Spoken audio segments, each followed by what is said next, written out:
que le non-philosophe est placé sous la dictature du on parce qu'il suit aveuglément la masse.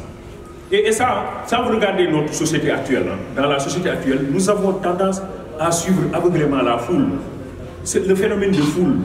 Nous allons dans la même direction que les autres. Nous ne réfléchissons même pas. Hein. On va dans, il y a eu une échappée de gaz, une fuite de gaz dans une usine à Dakar. Je crois que c'est l'usine Sonacos à un certain moment, vers Colobane. Une fuite de gaz dans une usine qui a fait plusieurs morts parmi les travailleurs de l'usine. Et les populations riveraines, des quartiers riverains, couraient en masse pour aller regarder ce qui se passe. Alors qu'il y a une fuite de gaz dangereuse. Ce qui fait qu'après, il y a eu plusieurs morts, parce que c'est des gens curieux qui couraient, parce que tout le monde courait pour aller voir. Donc les gens aussi couraient pour aller voir, et ils ont trouvé la mort. C'est ça que je dis. Ça veut dire qu'ici, nous avons tendance à suivre la même direction que les autres.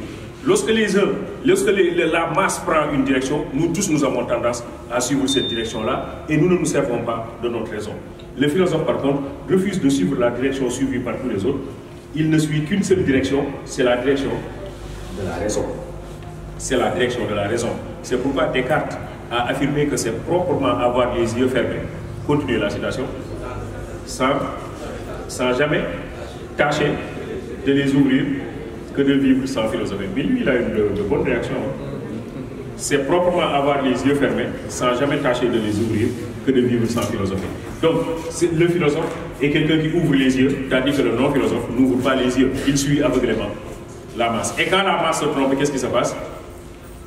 Il se trompe avec la masse, on est d'accord. Je suis la masse, je suis la foule. Quand la foule se trompe, je me trompe avec la foule. Alors, il vaut mieux que je suive ma raison. C'est pourquoi le philosophe ne reconnaît que l'autorité de la raison. Il ne reconnaît que l'autorité de la raison et il ne fait que suivre sa raison. Donc, première caractéristique, c'est l'utilisation de la raison. Deuxième caractéristique, puisque vous suivez une vidéo, c'est le déploiement de l'esprit critique.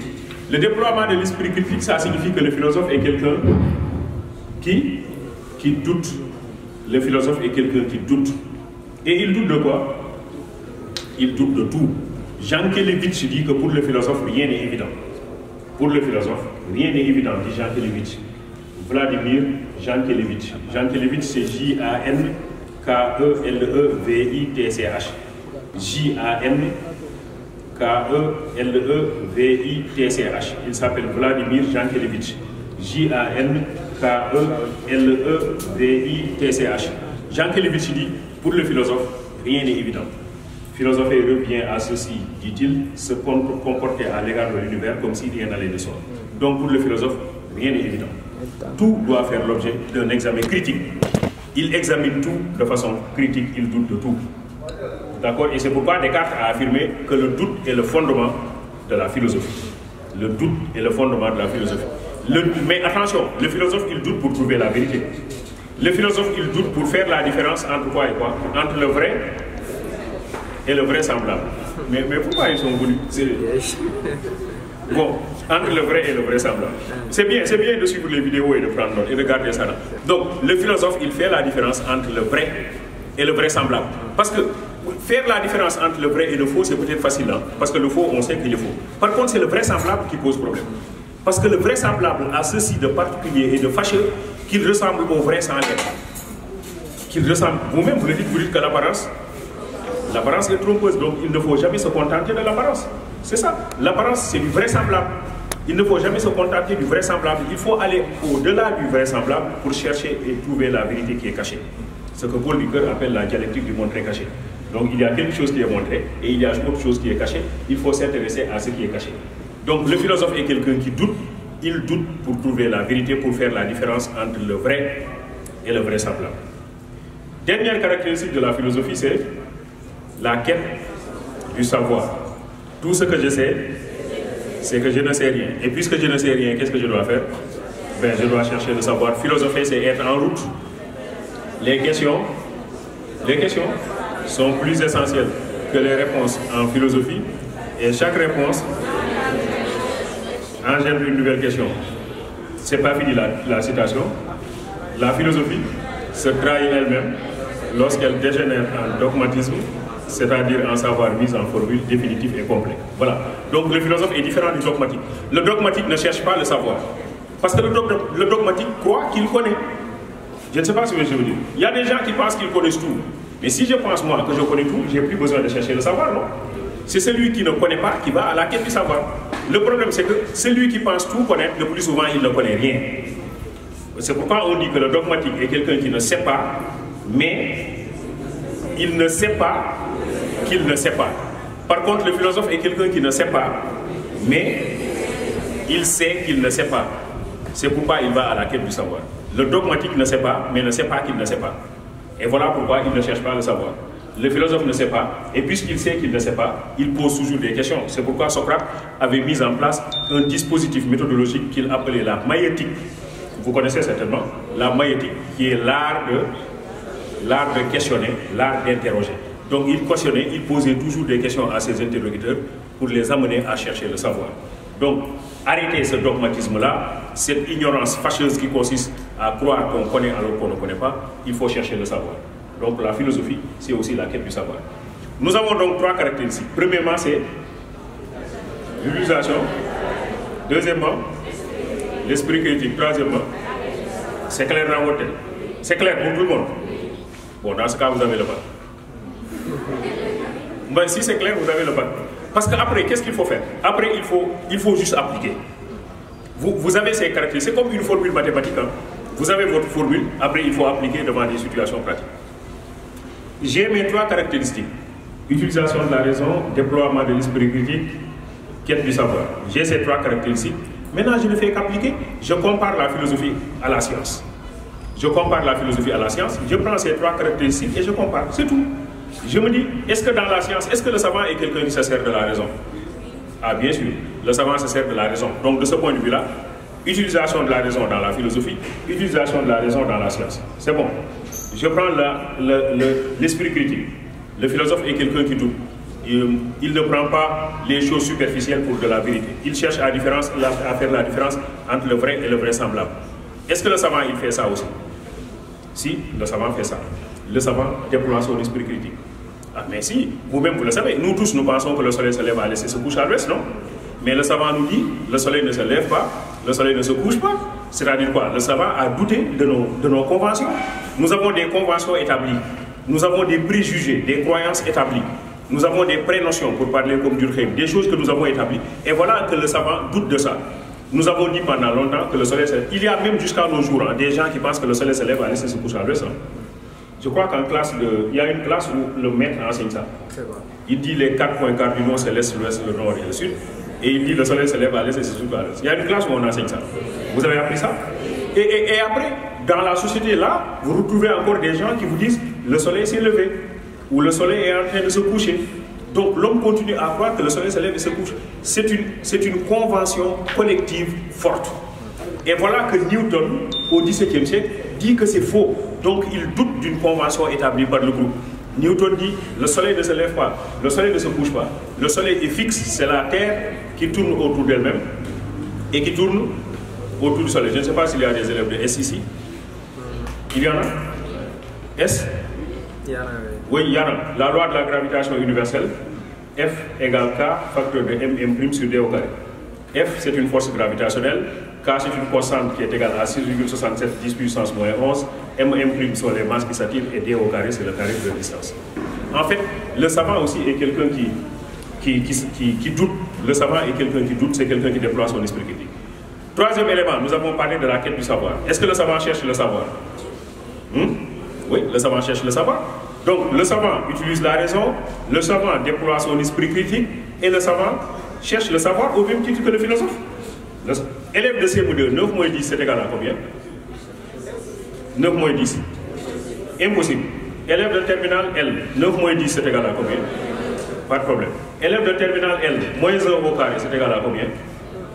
C'est égal à 1. Le produit d'un nombre carré est toujours positif.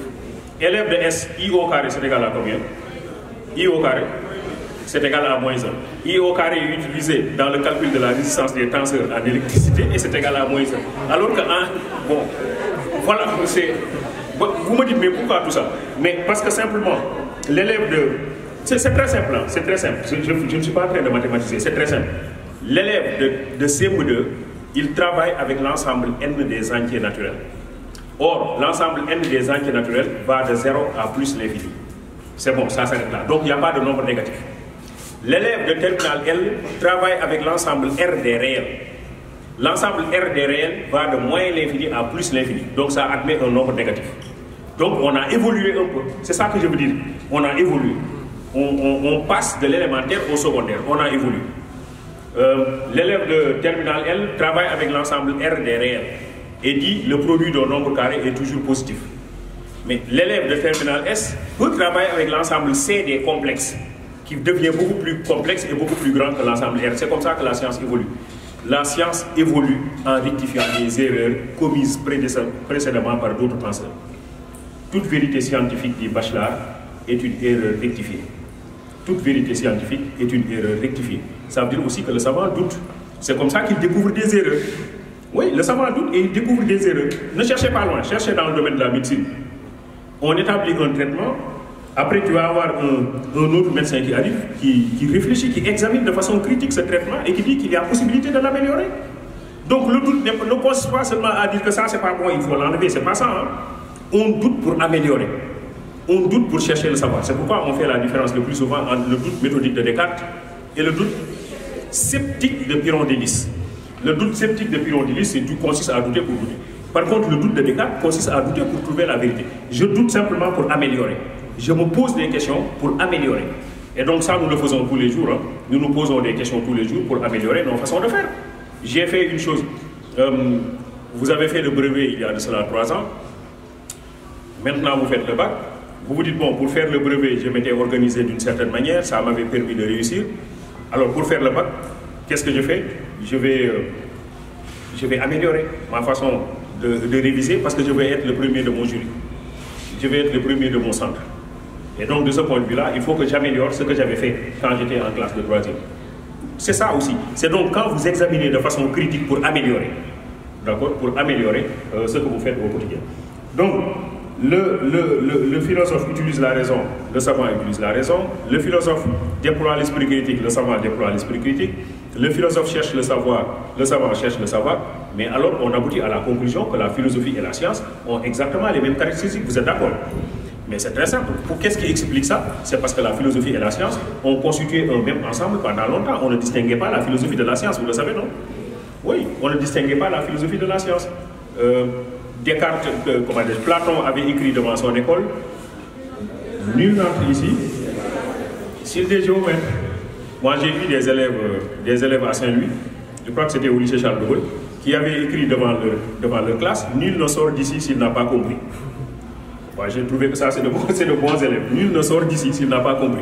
Platon dit, nul n'entre ici s'il est géomètre, eux ils disent, nul ne sort d'ici s'il n'a pas compris. Alors, et vous savez que le mot philosophie a été créé par qui? Qui a créé le mot philosophie? Pythagore. Or, Pythagore, il était quoi? Il était mathématicien, Pythagore. Pythagore était mathématicien. Vous avez entendu parler du fameux théorème de Pythagore. Le carré de l'hypoténuse est égal à la somme carrée des deux autres côtés du triangle rectangle. C'est ce Pythagore-là qui a créé la philosophie. Thalès, vous en avez certainement entendu parler en mathématiques. Thalès est mort en philosophant. Thalès est mort en philosophant. Il marchait dans la rue, il philosophait, il regardait le ciel et il est tombé dans un puits. Il est mort comme ça, en philosophant et en tombant dans un puits. Et il y avait une servante qui se moquait de Thalès en disant, bon, regardez, c'est un philosophe qui est mort, tous les autres philosophes vont finir comme lui.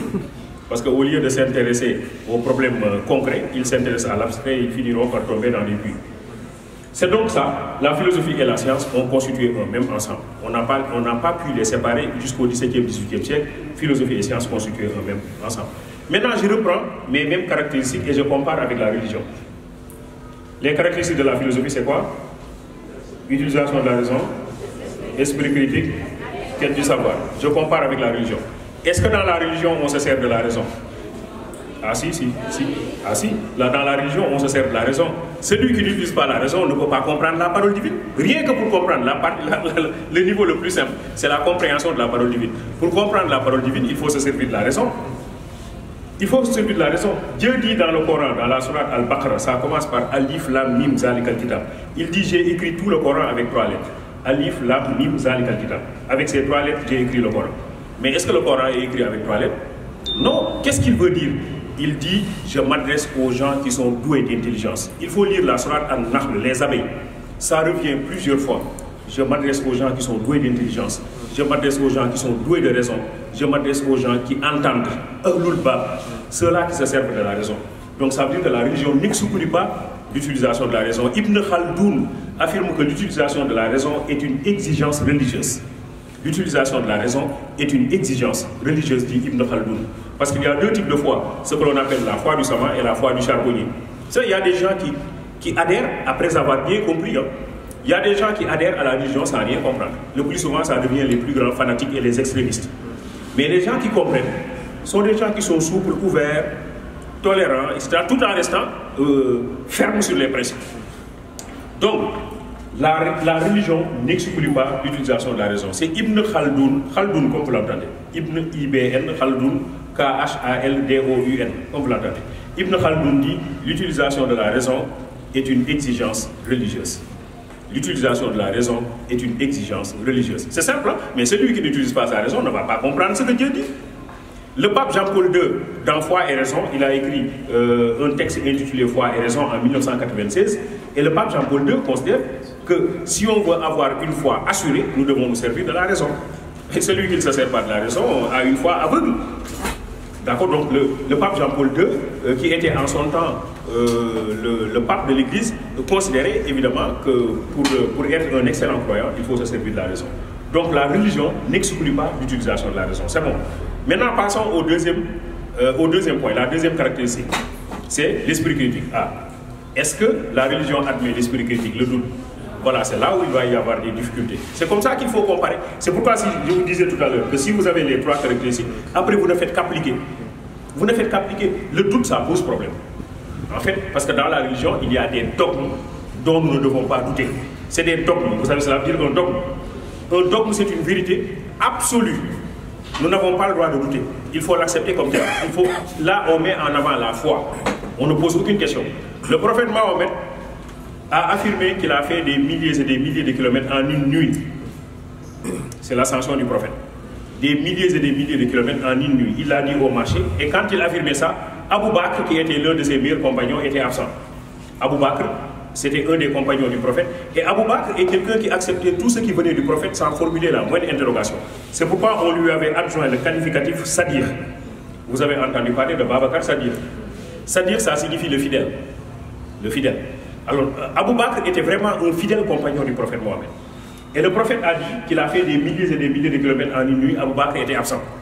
Les gens ont fait une délégation pour aller voir Abou Bakr et lui ont dit: tu as tendance à croire à tout ce que le prophète dit. Mais il vient de raconter une histoire là, au marché. C'est sûr que tu ne vas pas croire. Abou Bakr leur dit: est-ce que ce que vous allez me dire là, c'est le prophète qui l'a dit? Les gens lui disent: mais c'est bien lui qui l'a dit. Il l'a dit au marché et tout le monde était témoin. Alors Abou Bakr leur répond: je n'ai pas besoin de savoir ce qu'il a dit parce que j'y crois. Ne me dites même pas ce qu'il a dit. J'y crois. Est-ce que cette attitude est une attitude philosophique? Non, ce n'est pas une attitude philosophique. En fait, ici, le religieux est quelqu'un qui n'admet pas le doute, le déploiement de l'esprit critique. La foi l'incline à accepter le dogme comme tel, parce que le dogme est une vérité absolue. Il faut l'accepter comme tel. Tandis que le philosophe est quelqu'un qui doit tout regarder. Aristote, à un certain moment, a quitté son maître Platon. Aristote était disciple de Platon, vous le savez, je crois. L'école de Platon s'appelait l'Académie. L'école d'Aristote s'appelait le lycée. C'est Aristote qui a créé le lycée. À un certain moment, Aristote a quitté l'Académie pour aller fonder sa propre école. Dans le domaine de la religion, c'est inadmissible. Abou Bakr n'a jamais pensé quitter son maître, le prophète Mohammed. Il acceptait tout ce qui venait du prophète sans formuler la moindre interrogation. Voilà pourquoi le doute va constituer un point de distinction entre la philosophie et la religion. Quête du savoir. Est-ce que dans la religion, on cherche le savoir? Si. Oui, la religion nous invite à chercher le savoir. Hein. La religion nous invite à chercher le savoir. Le prophète nous demande même d'aller chercher le savoir jusqu'en Chine. Jusqu'en Chine. Le ilm, dont parle l'arabe, le ilm, ce savoir-là, il faut aller le chercher jusqu'en Chine. Mais quand le prophète nous demande de chercher le savoir jusqu'en Chine, il ne s'agit pas de savoir religieux. Il nous demande d'aller chercher le savoir profane. Ça veut dire que donc la religion n'exclut pas la quête du savoir. Et les Arabes, tout le monde le sait, les Arabes ont joué un rôle excessivement important dans le développement de la science de façon générale et des mathématiques en particulier.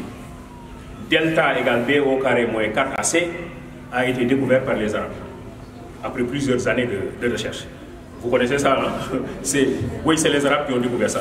Donc la géométrie s'est considérablement développée avec les Arabes aussi. Donc, disons que la religion n'exclut pas l'utilisation de la raison. Donc, j'ai parlé de philosophie, j'ai parlé de religion, j'ai parlé de science. Et ne l'oubliez pas, j'ai pris juste mes 3 caractéristiques-là et je ne fais qu'appliquer. J'ai parlé de philosophie, j'ai parlé de science, j'ai parlé de religion. Ces éléments-là sont des éléments de culture.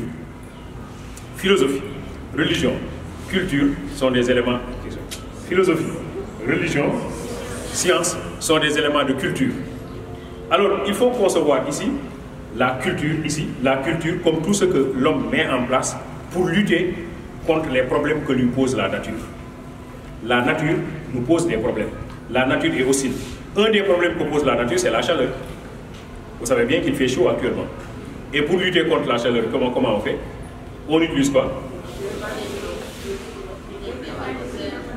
Vous cherchez trop loin. Ventilateur, climatiseur.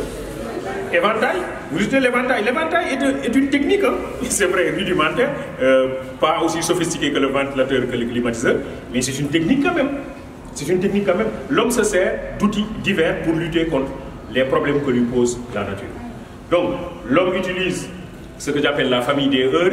La famille des heures, réfrigérateur, ventilateur, climatiseur, quoi encore, téléviseur, ordinateur. Il ne faut pas ajouter proviseur. Il n'en fait pas partie. En fait, c'est ce que l'homme a créé. Il ne faut pas ajouter professeur non plus. En fait, disons que, oui, il ne faut pas ajouter professeur. C'est ce que l'homme utilise, la culture ici, c'est ce que l'homme utilise pour lutter contre les problèmes que lui pose la nature. On se comprend, hein?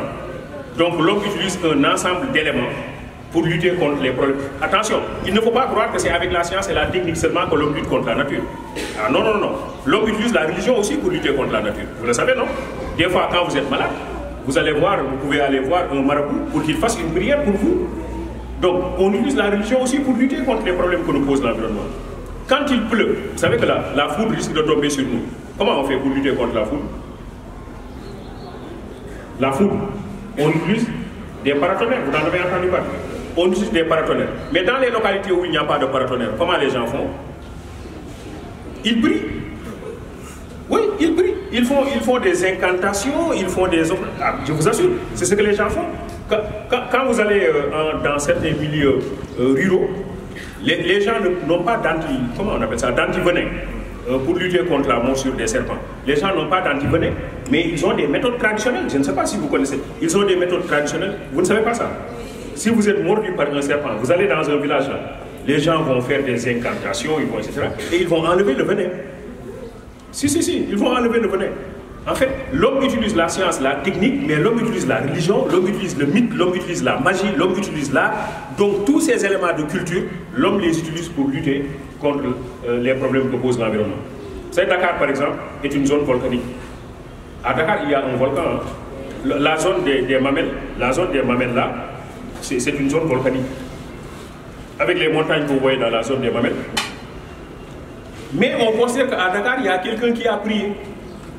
Et puisqu'il a prié, le volcan va continuer à s'endormir. Il ne se réveillera plus jamais. Vous avez entendu parler de ça? Oui, on considère que Seydina Limamou Laye est un saint homme qui a prié à Dakar, qui a stoppé l'avancée de la mer, premièrement. Deuxièmement, qui a fait endormir le volcan. Et aujourd'hui, vous allez dans la zone des Mamelles, vous trouvez des gens qui ont construit leur maison sur le dôme du volcan. Sur le dôme, en plein milieu du volcan, les gens ont construit leur maison. Et les gens sont tranquilles, hein? Ils se disent qu'il n'y aura pas de problème. Parce qu'on a déjà réglé la question. Si vous allez à Kédougou, il faut traverser le parc Nyokolokoba. À l'entrée du parc, les villageois vendent des amulettes. Vous connaissez les amulettes? Des gris-gris. Donc les villageois vendent des amulettes. Vous achetez l'amulette à 100 francs. Et quand vous portez cette amulette, vous êtes protégé contre les bêtes fauves. Si par exemple, votre véhicule tombe en panne en plein parc, les lions, les tigres, etc. ne vont pas vous toucher parce que vous portez l'amulette. Donc, vous achetez... Oui, les véhicules se garent à l'entrée du parc, les villageois viennent et vendent leur amulette. Mais attention, au retour, il faut acheter aussi une amulette de l'autre côté. Parce que les villageois de l'autre côté vendent aussi leurs amulettes au retour. Parce que l'amulette que vous avez achetée pendant le voyage aller ne vous protège que pour l'aller. Donc,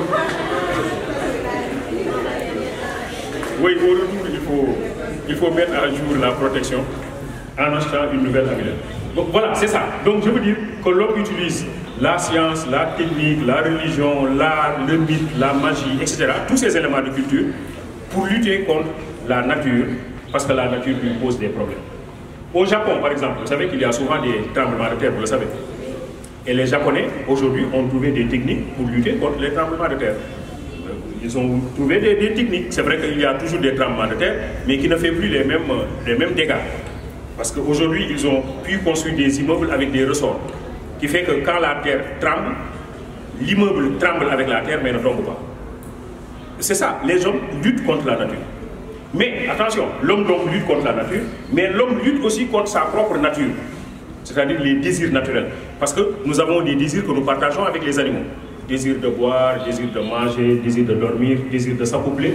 C'est des désirs que nous partageons avec les animaux. Mais est-ce que nous pouvons les satisfaire comme les animaux? Non, l'homme ne peut pas satisfaire ses désirs comme les animaux. Il faut que l'homme lutte contre ses désirs. Des fois, le désir est là, mais je ne peux pas le satisfaire. Je suis obligé de lutter contre ce désir. Dans la religion musulmane, on utilise même un terme plus fort que lutter. On parle de guerre. Je ne sais pas si vous connaissez cette formule. Le fait de guerroyer contre moi-même. Je dois mener une guerre contre moi-même. Je dois mener une guerre contre mes désirs.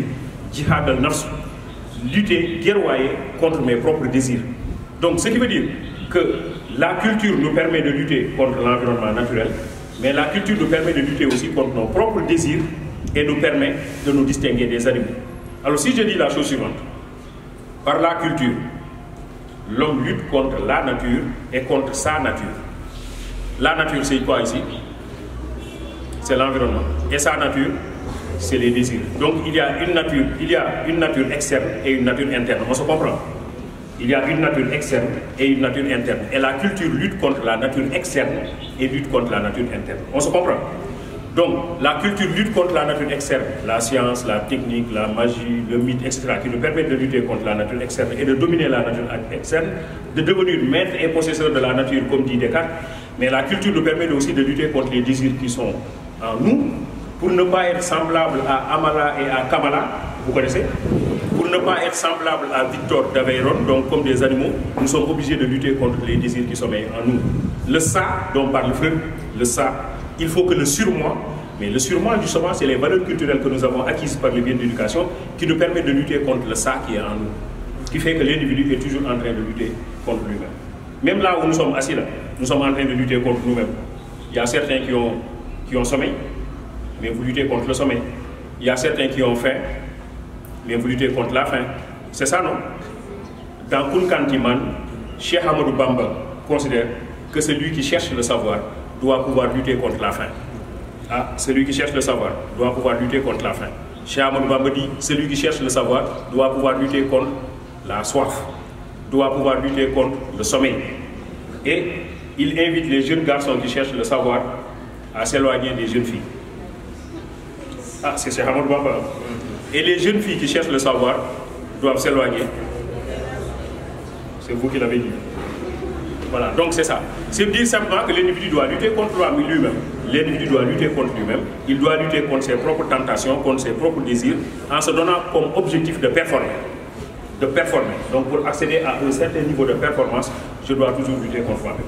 Donc la culture, elle est utile à ce moment-là. Elle nous permet de lutter contre la nature, elle nous permet de lutter contre nous-mêmes. Mais est-ce que la culture ne crée pas des problèmes?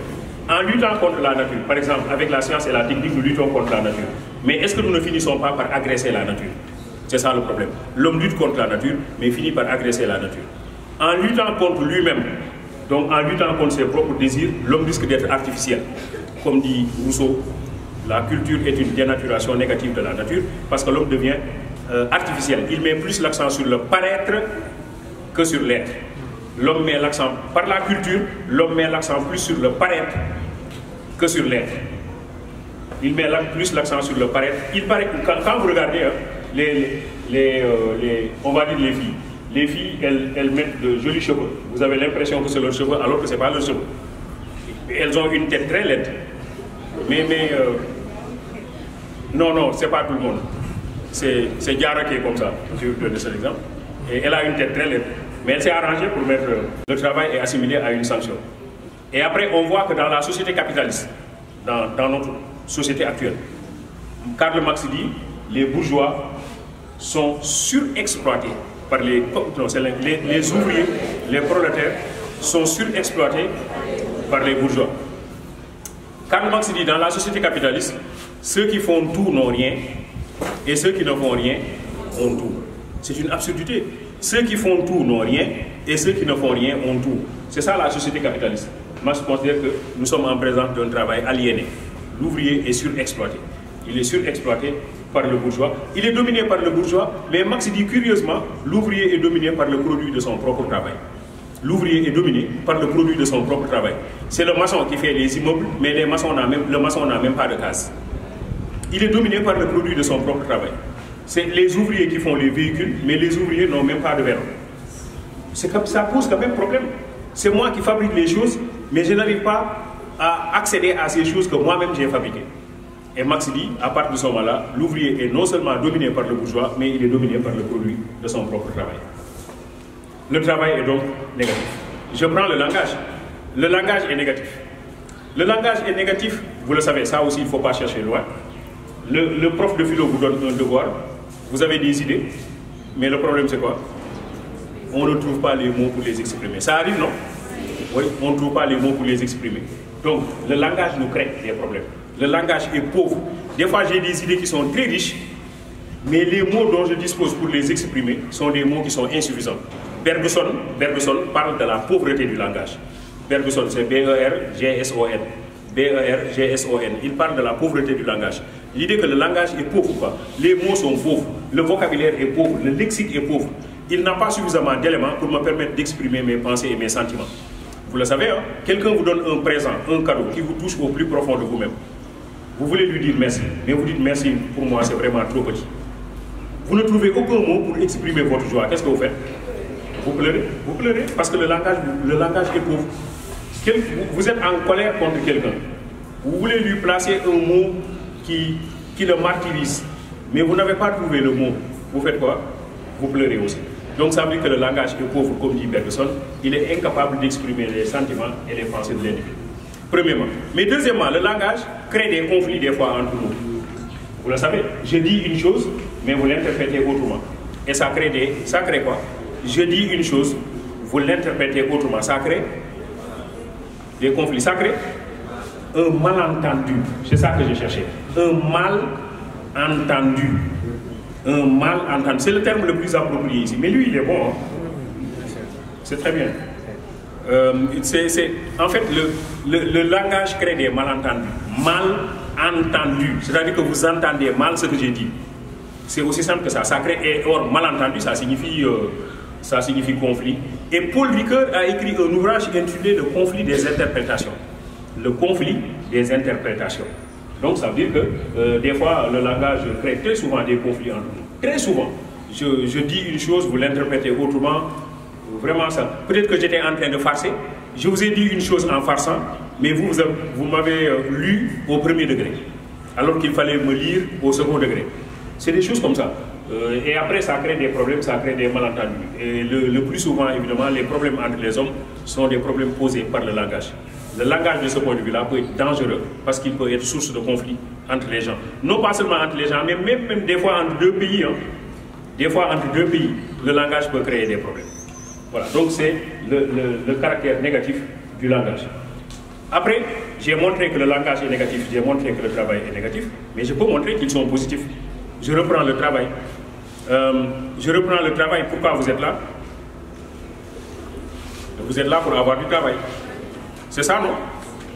Bon, vous allez me dire c'est pour avoir le bac, bien sûr. Mais après le bac, vous allez faire une formation. Après formation, vous cherchez un emploi. Donc, le travail nous libère. C'est Hegel qui parle comme ça à travers l'épisode de la dialectique du maître et de l'esclave. Le travail nous libère. D'accord? Donc, le jour où vous commencerez à travailler, vous serez un peu plus libre. Pour le moment, vous dépendez de vos parents, vous êtes d'accord? Pour le moment, c'est vos parents qui vous donnent à manger, qui vous donnent à boire, qui vous donnent le logement, qui lavent vos habits. Pour le moment, vous n'avez rien. Vous n'êtes pas. C'est vrai, non? Vous êtes pauvre. Vous êtes pauvre ou vous êtes riche? Vous êtes pauvre. Donc vous n'avez rien. Mais qu'est-ce qui se passe le jour où vous commencerez à travailler? Est-ce que vous continuerez toujours à dépendre de vos parents? Non, vous devenez un peu plus indépendant. C'est ça que Hegel veut dire. Le travail nous libère. Le travail nous libère. Et quand vous fréquentez, je parle sous le contrôle du professeur, quand vous fréquentez le Candide de Voltaire, Voltaire dit vers l'affaire du Candide que le travail nous éloigne de trois grands mots: l'ennui, le vice et le besoin. Le travail nous éloigne de trois grands mots: l'ennui, donc on ne s'ennuie pas, l'ennui, le vice, celui qui travaille ne développe pas des vices. L'Ecclésiaste nous dit dans la Bible que l'oisiveté est la mère de tous les vices. L'Ecclésiaste nous le dit dans la Bible, l'oisiveté est la mère de tous les vices. Quand vous travaillez, vous n'avez pas le temps de développer des vices. Donc le travail nous éloigne de trois grands mots, dit Voltaire: l'ennui, le vice et le besoin. Et surtout le besoin ici, le besoin. Parce que ici, je peux prendre en charge mes propres besoins. Tandis que si je ne travaille pas, je suis dépendant des autres. Le travail nous éloigne de trois grands mots: l'ennui, le vice et le besoin. L'ennui, le verbe s'ennuyer. Donc quand on travaille, on ne s'ennuie pas. Parce qu'on est occupé. Après, on ne développe pas des vices. Parce qu'on n'a pas le temps, on travaille. Et puis, ça nous éloigne des besoins. Parce que nous pouvons prendre en charge nos propres besoins. Par opposition à celui qui ne travaille pas. C'est pourquoi celui qui ne travaille pas, s'il ne fait pas attention, il développe des vices, il s'ennuie, et après, il ne peut pas régler ses propres besoins. Et qu'est-ce qu'il fait alors? Il va être un agresseur, il va voler, etc. Voilà, donc, le travail, de ce point de vue-là, est important, il est utile parce qu'il nous libère. Mais un autre aspect du travail qui est important et dont parle Émile Mounier, M-O-U-N-I-E-R, fondateur du personnalisme. M-O-U-N-I-E-R, Mounier. Mounier dit: tout travail à faire un homme en même temps qu'une chose. Tout travail à faire un homme en même temps qu'une chose. Tout travail à faire un homme en même temps qu'une chose. Tout travail à faire un homme en même temps qu'une chose. Tout travail à faire un homme en même temps qu'une chose. Le premier travail, c'est quoi sa terminaison? L. Et le second travail? Bon, ok. Tout travail à faire un homme en même temps qu'une chose. Ça veut dire que le travail aussi se déteint sur notre personnalité. Le travail nous confère une certaine personnalité. Le travail fait un homme. Ça ne fait pas seulement une chose, mais ça fait un homme. Ça fait un homme. Par le travail, l'individu se forme. Par le travail, l'individu s'élève à un certain grade. L'individu s'élève à un certain grade. Ce n'est pas pour rien que Cheikh Ibra Fall a considéré que le travail anoblit l'homme. C'est ça, hein, Cheikh Ibra Fall. Cheikh Ibra Fall considère que le travail anoblit l'homme. Par le travail, vous devenez noble, quoi. Mais surtout si vous travaillez pour les autres. Surtout si vous travaillez pour les autres. C'est ça la générosité qui accompagne l'effort de production. Je produis non pas pour moi, mais je produis pour les autres. Je produis pour les autres. Donc, le travail anoblit. Dans anobli, on a noble. Le travail vous rend noble. C'est ça que dit Cheikh Ibra Fall. Le travail rend noble l'homme. Il rend noble l'homme. Parce que l'homme, par le travail, ça montre quelqu'un qui est courageux, mais c'est aussi quelqu'un qui travaille pour permettre aux autres de prendre en charge leurs propres préoccupations. En fait, c'est ça aussi la générosité à laquelle nous invite Cheikh Ibra Fall. C'est des modèles aussi que nous devons développer. Donc, le travail de ce point de vue-là est positif. Maintenant, on prend le langage. On doit montrer que le langage est positif. Oui, Sam, s'il n'y avait pas le langage, on n'aurait pas pu faire ce résumé, cette synthèse, cette révision de philosophie. Donc, c'est par le langage, quand même, que nous arrivons à extérioriser nos pensées et nos sentiments. Tout ce qui se conçoit bien s'énonce clairement, et les mots pour le dire arrivent aisément. Qui a dit ça?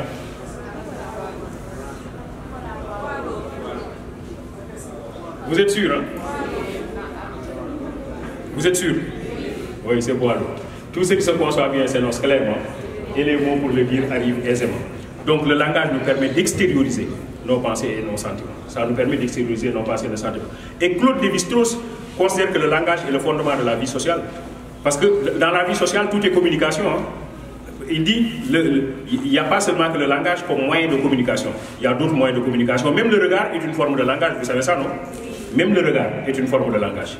Finalement, pour Claude Lévi-Strauss, tout est langage dans la société. Tout est langage, tout est communication dans la société. Le langage, il dit, mais le mariage même est une forme de communication. Je te donne ma soeur, tu me donnes la tienne. À partir du moment où on a interdit la pratique de l'inceste, le mariage devient communication entre des familles et familles d'acteurs. Donc pour Claude Lévi-Strauss, le langage, Lévi-Strauss, vous savez écrire, Lévi-Strauss, L-E-V-I, trait d'union, L-E-V-I, trait d'union, S-T-R-A-U-2-S, S-T-R-A-U-2-S.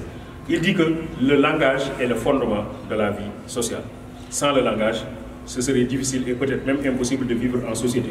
On a même pu affirmer que Dieu a créé le monde à partir du verbe, pour montrer l'importance du verbe. Dieu a créé le monde à partir du verbe. Quand il veut faire advenir une chose, il suffit juste qu'il prononce la chose pour que la chose se réalise. Comment on dit ça dans le monde arabo-islamique? Quand Dieu dit soit, la chose se réalise. Kun fayakun. Kun fayakun. Et vous voyez, dans le Coran, il y a plusieurs sourates qui commencent par khul. Et khul, ça signifie dit. Khul, ça signifie dit, parce qu'il y a quand on dit à quelqu'un dit, ça veut dire qu'il est un messager. Il porte un message, il porte un discours pour montrer l'importance du langage. Dieu a envoyé des messagers, c'est-à-dire des gens qui portent un message, qui portent un discours, qui portent le langage. Et ça commence par khul. Khul ya ayyuhal kafirun. Khul huwa Allahu ahad. Khul a'udhu bi rabbil falaq. Khul a'udhu bi khul. Donc ça revient très souvent. Et khul, ça signifie dit. Dit. Donc le verbe constitue un élément important dans le cadre de la religion. Le verbe constitue un élément important. Quand vous lisez la Bible, l'évangile de Jean, vous avez, au commencement était le verbe, Dieu a créé le monde à partir du verbe, il a dit soit et les choses sont. Au commencement était le verbe, Dieu a créé le monde à partir du verbe, il a dit soit et les choses sont. Voilà, donc le langage est un élément important. Et ce pouvoir créateur du langage, on le trouve dans l'art aussi. L'artiste qui crée avec le mot, le poète qui crée avec le mot. Le poète devient un créateur avec le langage. Je parle sous le contrôle du proviseur. Le poète est un démiurge, c'est un créateur et il crée avec le verbe. Avec le verbe, il crée. Il prend quelque part la place de Dieu. Nédoncelle dit l'univers est à refaire, mais par le verbe. Voilà, donc le poète, pour montrer l'importance du verbe dans le cadre de la religion. Et après, l'homme crée, j'ai parlé de langage, l'homme crée. Et ce faisant, l'homme devient plus libre. Et ça nous permet de nous interroger en fait sur la liberté. Est-ce que être libre, c'est faire ce qu'on veut? En tout cas, c'est la conception la plus répandue. Nous avons tendance à croire que être libre, c'est faire ce qu'on veut. Un homme libre est un homme qui a la possibilité de faire ce qu'il veut. D'accord? Mais est-ce que c'est possible ça? C'est pourquoi on parle de conception métaphysique de la liberté. C'est plutôt métaphysique quoi, parce que dans la réalité concrète là, moi quand quelqu'un vient me dire je suis libre, je lui dis est-ce que tu manges? Il me dit oui je mange. Je dis pourquoi tu manges? Il dit si je ne mange pas je meurs. Je dis donc tu n'es pas libre, parce que tu es obligé de manger. D'accord? Donc dans la vie concrète, c'est difficile de concevoir la liberté comme absence de contrainte. Mais on peut concevoir la liberté comme absence de contrainte en termes métaphysiques. Là, ici c'est l'esprit qui travaille. Vous connaissez l'exemple de l'âne de Buridan? L'âne de Buridan? Non? Si? Voilà. C'est un âne qui avait également faim que soif et qui était placé à égale distance d'un seau d'eau et d'un picotin d'avoine. L'âne est resté sur place, hésitant, ne sachant pas par où commencer, jusqu'à mourir de faim et de soif. On enlève l'âne, on met un homme à sa place. Est-ce qu'un homme, à la place de l'âne, serait resté là jusqu'à mourir de faim et de soif? Un homme, qu'est-ce qu'il aurait fait? Il aurait fait un choix. Et c'est ce choix-là qui détermine sa liberté. Mais il faudrait que le choix soit un choix sans justificatif. Un choix justifié n'est plus libre. Pourquoi vous êtes venu ici? Pour avoir le bac. Donc vous avez choisi de venir, mais votre choix n'est pas libre. Je ne sais pas si vous avez. Parce qu'il y a quelque chose qui conditionne votre choix. Donc pour qu'un choix soit libre, il faut que l'individu effectue le choix, mais que le choix lui-même ne soit justifié, ne soit motivé par aucune considération. C'est ça qui est difficile. C'est pourquoi je dis que c'est une conception métaphysique de la liberté. Dans les caves du Vatican, André Gide nous donne l'exemple de l'Afkadio, que vous connaissez certainement.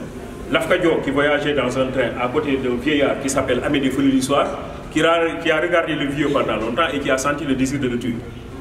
Qu'est-ce que le vieux lui a fait? Il dit non, le vieux ne m'a rien fait. Je sens le désir de le tuer et je le tue.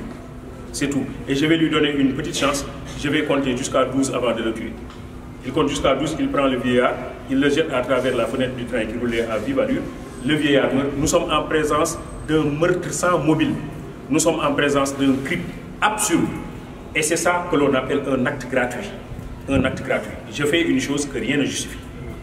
Mais la question que nous avons posée, c'est est-ce qu'il est possible finalement, quand nous vivons en société, de faire ce que nous voulons? Quand nous vivons en société, nous sommes soumis à un certain nombre de contraintes. J'ai parlé tout à l'heure de contraintes naturelles, boire, manger, dormir, de contraintes biologiques. Contraintes biologiques. Nous n'avons pas choisi nos parents, nous n'avons pas choisi la couleur de nos peaux, nous n'avons pas choisi la forme de nos têtes, nous n'avons pas choisi nos tailles. Ça, c'est des contraintes biologiques. Nous n'y pouvons rien du tout. Et l'homme est soumis à des contraintes sociales. L'homme est soumis à des contraintes sociales. Quand quelqu'un dit « je suis libre », je suis libre. Je suis libre. Il dit « je », pronom personnel, première personne du singulier. Il dit « suis », verbe être, conjugué à la première personne du singulier au présent indicatif. Il dit « libre », adjectif qualificatif, attribut du sujet « je », parce qu'il est séparé du sujet « je » par un verbe d'état qui est ici le verbe d'être. Donc quand il dit « je suis libre », il est en train d'obéir à des règles de grammaire. Par conséquent, il n'est pas libre. Parce qu'il obéit à des règles. Il a obéi à des règles de grammaire. Donc nous avons des contraintes sociales. Or, la grammaire, c'est une contrainte sociale. Nous sommes soumis à des contraintes sociales auxquelles nous ne pouvons pas échapper. Et finalement, être libre, c'est quoi? Être libre, c'est ne plus faire ce qu'on veut. Mais il est plutôt plus juste de dire que être libre, c'est accepter la contrainte. Être libre, c'est accepter la contrainte. Puisque je ne peux pas échapper à la contrainte, il vaut mieux que j'accepte la contrainte. Être libre, c'est accepter la contrainte. La contrainte est là, je ne peux rien contre la contrainte, j'accepte la contrainte et je reconquiers ma liberté. Albert Camus en parle dans le mythe de Sisyphe. Sisyphe était condamné à faire monter un lourd rocher jusqu'au sommet d'une grande montagne et Sisyphe avait fini par aimer ça. Et il reconquiert sa liberté. Vous punissez un enfant, vous lui dites vous restez à la télé pour regarder la télé aujourd'hui, vous n'allez pas sortir, alors que c'est ça qu'il voulait. Cette punition est une liberté. C'est pourquoi Jean-Paul Sartre dit finalement nous sommes tous libres. Parce que dans toutes les situations, nous choisissons nos conditions. L'individu est libre parce qu'il choisit toujours. Une femme qui est frappée tous les jours par son mari est libre quand même. Elle est libre, elle a la possibilité de quitter son mari. Elle a la possibilité de tuer son mari. Mais elle a préféré rester et se faire frapper tous les jours. Donc elle est libre, c'est elle qui l'a choisi. Donc l'individu est toujours libre, quelle que soit la situation. Et après, une petite question que l'on peut poser, c'est est-ce qu'on peut être libre au sein de l'État?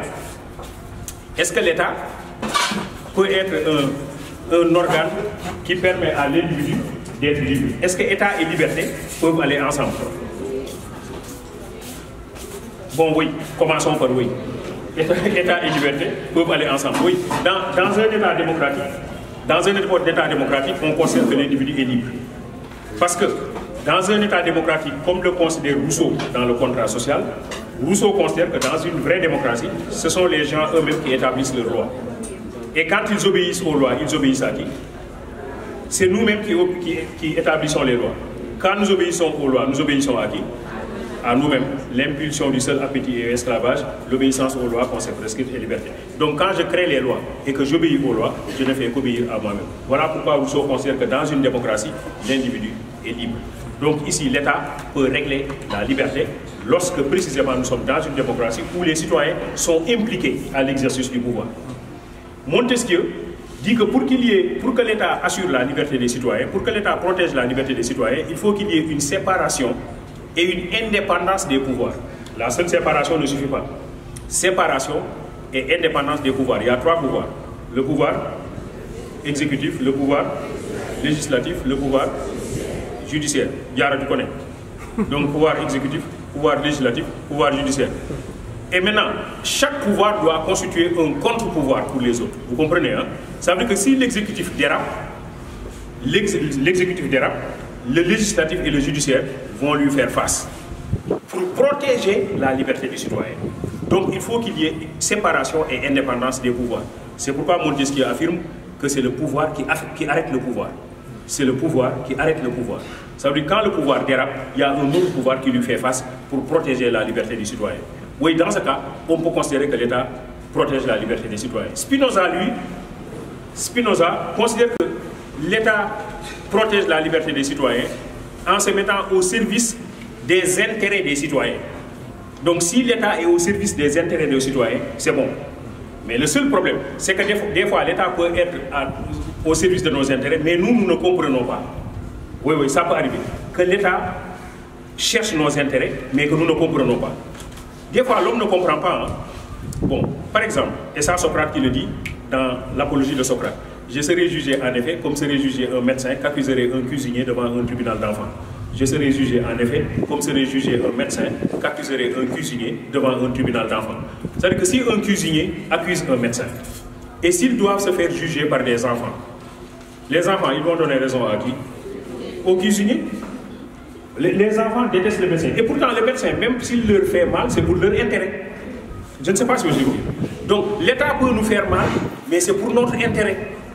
C'est ça que je veux dire. Spinoza dit, tout ce qui est important, c'est est-ce que l'État est au service de l'intérêt des populations? Est-ce que l'État est au service de l'intérêt des populations? Il se peut que l'État soit au service de l'intérêt des populations, mais que les populations ne comprennent pas. Il se peut que les populations mettent du temps pour comprendre que l'État a fait ça, c'était pour leur intérêt. Et Spinoza dit que c'est tout le problème de nos États démocratiques, parce qu'on pose des actes qui ne sont pas toujours compris par les populations. De la même manière que le médecin peut poser un acte que nous ne comprenons pas. Il ouvre nos entrailles, il nous administre des piqûres, il nous donne des potions amères. Vraiment, nous détestons les médecins. Socrate parle des enfants, mais même les adultes détestent les médecins. Personne n'aime les médecins. Mais nous n'avons pas le droit de les détester, parce qu'ils nous font mal, c'est vrai, mais c'est pour notre intérêt. C'est ça qu'il faut comprendre. Le proverbe français dit qui aime bien, châtie bien. Qui aime bien, châtie bien. Donc, bref, l'État protège la liberté des citoyens. Par contre, il faut dire que dans une situation de dictature, comme la conçoit Thomas Hobbes, on ne peut pas parler de liberté. Hein. Hobbes parle du Léviathan, c'est-à-dire le monstre qui s'impose à tout le monde. Et Hobbes dit d'ailleurs, il faut que le chef d'État, le bon gouvernant, est quelqu'un qui confisque la liberté des citoyens. Hobbes est formel. Hein. Un bon gouvernant, il confisque la liberté des citoyens. Parce qu'il dit que si les citoyens sont libres, ils vont se faire mal mutuellement. L'homme est un loup pour son prochain. Vous connaissez la théorie d'Hobbes. Homo homini lupus. L'homme est un loup pour son prochain. Donc il ne faut pas qu'il soit libre du tout. Alexandre Passerin d'Entre-Èves, c'est un commentateur de Hobbes. Alexandre Passerin d'Entre-Èves dit l'équation de Hobbes est très simple. Si l'homme est libre, il n'y a pas la paix. Et s'il y a la paix, l'homme n'est pas libre. Il faut choisir entre la paix et la liberté. Et Hobbes dit, moi j'ai choisi la paix. Donc les gens ne sont plus libres. Un bon gouvernant, c'est quelqu'un qui met fin à la liberté des citoyens. C'est ce que pense Thomas Hobbes. Un bon gouvernant met fin à la liberté des citoyens.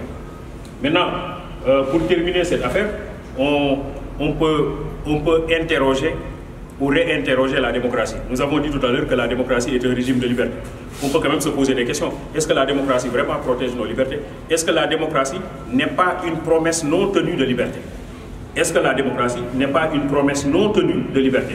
Elle nous promet la liberté, mais c'est une promesse qui n'est jamais tenue. Preuve, au Sénégal, pour participer aux élections présidentielles, il faut déposer une caution de 30 millions. 30 millions. Ça veut dire quoi? Est-ce qu'un paysan, il peut être candidat? C'est difficile. Peut-être que c'est...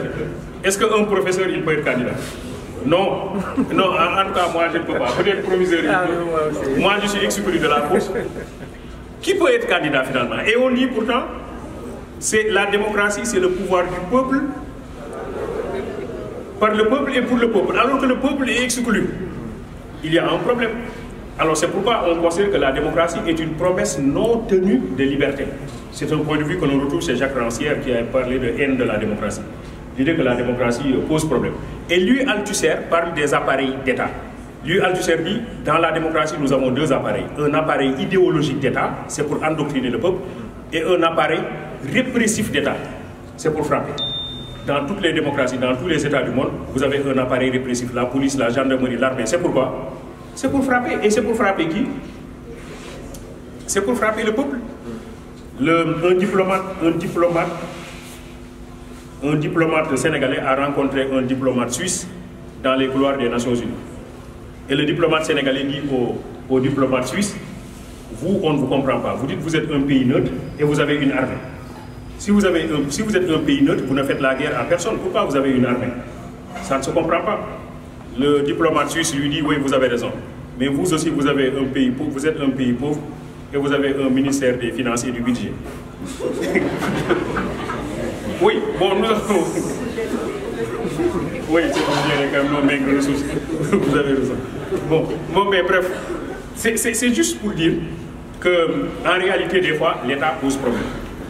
Je termine par cette petite anecdote. Je termine l'activité par cette petite anecdote. Alors, il y a on raconte qu'un président africain était allé rendre visite à son homologue asiatique, à un président asiatique. Et il a trouvé le président asiatique dans un beau château. Et il lui a dit, comment tu as fait pour avoir ce beau château? Le président asiatique lui dit, viens vers la fenêtre. Ils vont vers la fenêtre. Et le président asiatique lui dit, qu'est-ce que tu vois au loin? Le président africain lui dit, je vois une autoroute avec 8 routes.